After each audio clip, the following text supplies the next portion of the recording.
É isso, homem. O que tu vai fazer nesse carro aí? Vou resolver o problema pro amigo. O cliente me ligou, sobra, meu carro tá fazendo muito barulho na roda. Vou ali conferir pra ver o que tá acontecendo aqui com o veículo dele. Chega aí.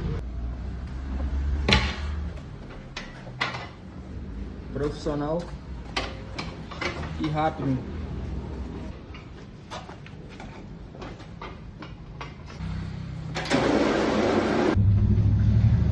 Pelo que eu entendo, isso aqui é rolamento.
Isso aqui é só pra não sujar a peça nova do cliente, fazer o trabalho com perfeição.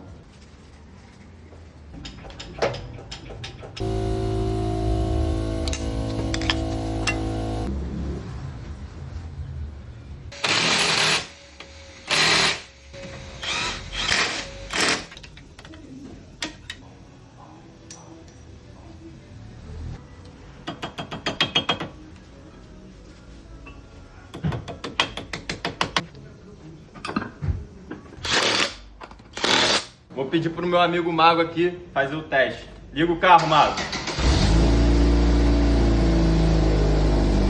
Excelência, trabalho com perfeição, qualidade e honestidade aí, ó.